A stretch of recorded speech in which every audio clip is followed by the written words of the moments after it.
Hello everyone and welcome to my Nechryael Slayer guide. In this video today I'm going to be giving you a quick but thorough walkthrough on how to effectively complete your Nechryael tasks. So without further ado, let's get started.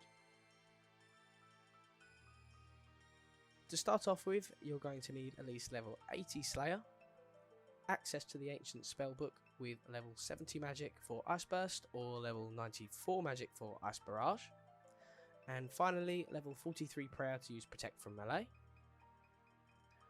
While not requirements, I highly recommend you have as many of the following items as possible: a Xerix talisman with the Architectural Alliance quest completed for quick teleportation to the Catacombs, a rune pouch to save inventory space, a holy wrench to allow your prayer potions to last a little longer, an explorer's ring 4 to make use of the 30 high alks you get per day, saving you some time banking, and an imbued heart if your budget allows. This will give you a nice boost to your magic level throughout the task and in return much higher XP rates.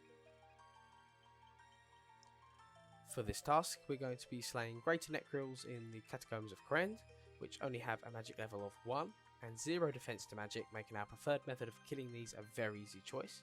They have 205 hit points, they attack with Crush, and they will summon a death spawn whilst in combat.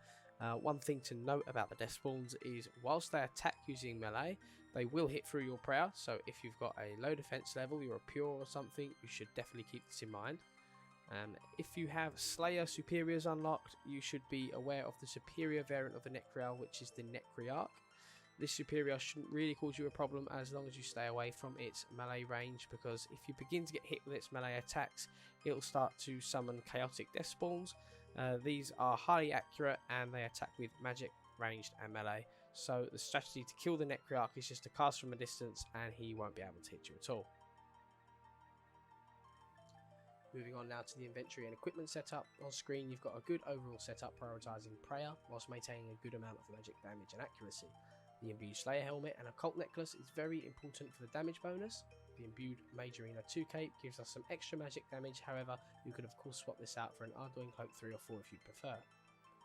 Vestment robes and devout boots give us a nice prayer bonus. The imbued Seer's ring for the additional magic accuracy, however I can imagine an imbued ring of the gods will provide way more benefits if you've got one. A prayer blessing in the arrow slot. However, I'd recommend use the Rada's Blessing 4 if you've got one, as this provides a +2 prayer bonus. I'm using the Book of Darkness in the offhand slot as opposed to any other magic shields, as this provides a +5 prayer bonus which is higher than all of the other magic offhand items like the Arcane, Spectral Spirit shields, and it costs a lot less. Lastly is the weapon slot. It's important to choose something that can auto cast ancient magics. You have 3 options: the Ancient Staff, the Magic Wand, or the Kodai Wand.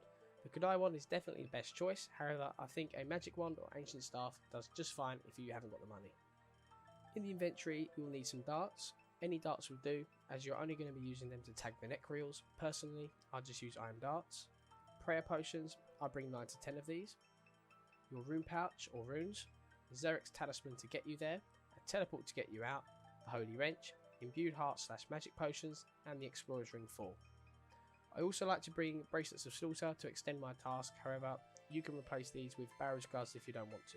And lastly, you can fill some of the empty space with food to tide you over until you get some soul runes as a drop.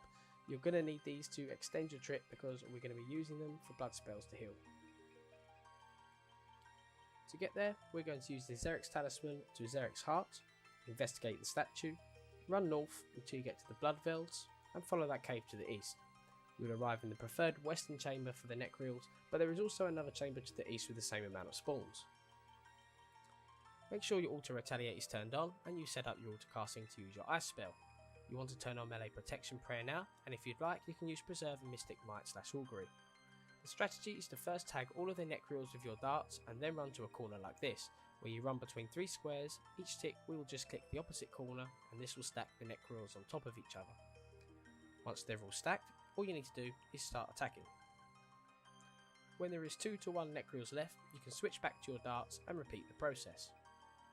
You can go ahead and collect the runes, rune items, battle staffs, ranars, totem pieces and ancient shards between kills. I would recommend to leave the rest of the loot on the floor, as spending too much time looting will affect your XP rates. In one trip of 310 Nechryaels, I managed to gain 65k Slayer, 170k Magic, 96k Defense, and 130k Hit Points XP, giving me a grand total of 461k XP in just 1 hour. This is by far one of the best Slayer tasks you can get in Oldschool Runescape, and I highly recommend you do it whenever possible.